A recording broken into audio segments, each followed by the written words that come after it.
Hi, I'm Jessica Sittimer, and welcome to your Storyline Studio, where writers like you level up your craft and your career. Today, I'm going to talk to you about creating a life moments file.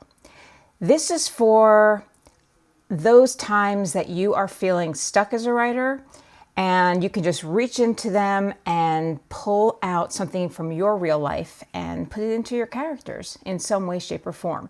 So, for example, you want to give them all of the details of the sights, the smells, the sounds, the high stakes of it all, everything that you were feeling in that moment. So for me, a story from my life moments folder would be when I took my first helicopter ride.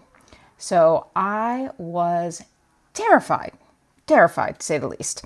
And my sister was terrified as well.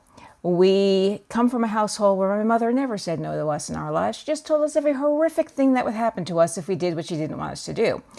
So needless to say, a helicopter ride is definitely something she wouldn't want us to do.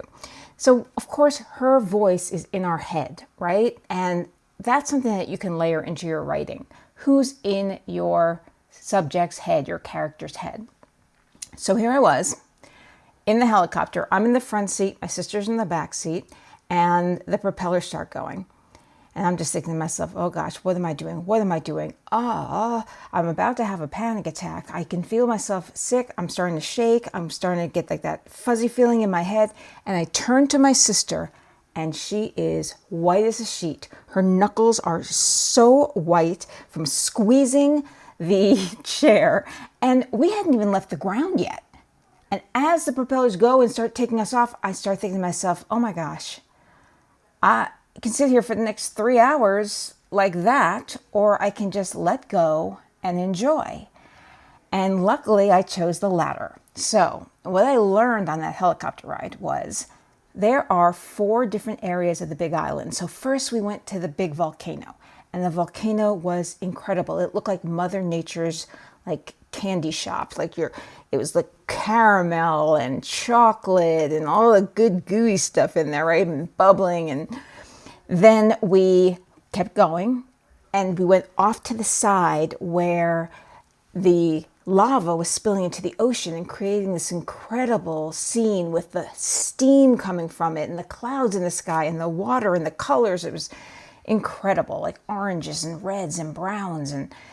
But then we went to this lush green area. This is the farmland. And we landed, and I got out. My sister stayed in. I got out, and I met the farmers, and I drank coconut, like straight from a coconut milk, and it was sweet, but it was like water. Like I expected it to be white and creamy like milk, but it wasn't. And they were so loving. Like, here are these people who've never met me in their life, and they're telling me all about their farms and what it's like to live in Hawaii, and it was amazing. Then we went over the rainforest. There's an actual rainforest. I was just by a volcano, then farms. Now here I am at the rainforest. And the guy came in so close to where those giant cliffs are, and the waterfalls are coming off of them. And the water is like spraying right onto the glass of the windows. And I just had like the biggest smile on my face. Like it was huge. I looked creepy. But all I can think of was, oh my gosh, like I can't get over, I never would have seen this.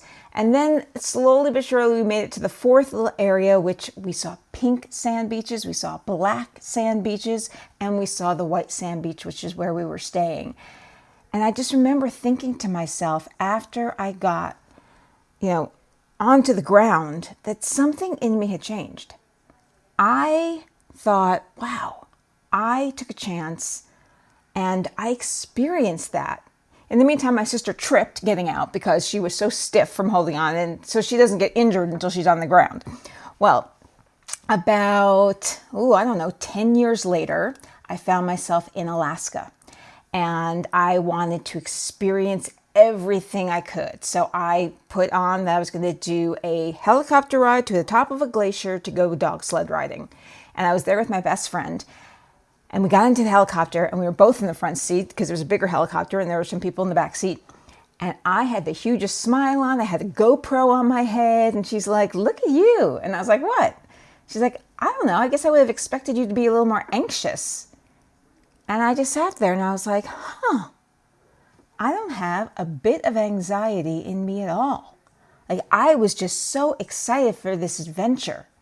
So, of course, we went up and we're seeing the incredible glaciers. And they have this unique blue look to them because it's ice, but there's water underneath and there's so many layers and things get trapped and they freeze and then they unfreeze and then they move and then they calf and all these things. And then I saw the dogs. And I gotta tell you, I was always a little concerned about dog sledding. I thought it was cruel. Then you realize that they're bred for it and they love it. And the person who was running the excursion said, okay, well, one of you has to stand on the back. What? Guess who was brave and raised her hand, stepped up? I held on. I was at the back. I'm telling you, I realized that something had changed in me. I had gone from being someone who was afraid my whole life to being an adventurer. Now, this story would be great if I was doing something on travel blogging, or if my character had a fearful life and was suddenly being pushed to go out into something unfamiliar. So again, it doesn't have to be a glacier. It doesn't have to be a helicopter ride. But the feelings are still real. The sights and what was going on in your body and all of those things are real. And that is what you would take the time to detail out. And then, yes, you're going to put it into a file. So, and then you can label it by experience or by emotion. And as I give you prompts, I'm going to tell you sometimes to put those into your life moments folder, because these are things that you do on the days that maybe you have writer's block, or maybe you're in between different scripts or books or whatever it is that you're working on. And you'll have the time to still write, but you'll be writing about personal stories that you can then put a layer into. Okay? So that is what I wanted to talk about today. I'd love to hear your experiences with writing personal stories, if you journal. So definitely put it in the comment below, and then like, share, and subscribe to this channel. All right, see you soon.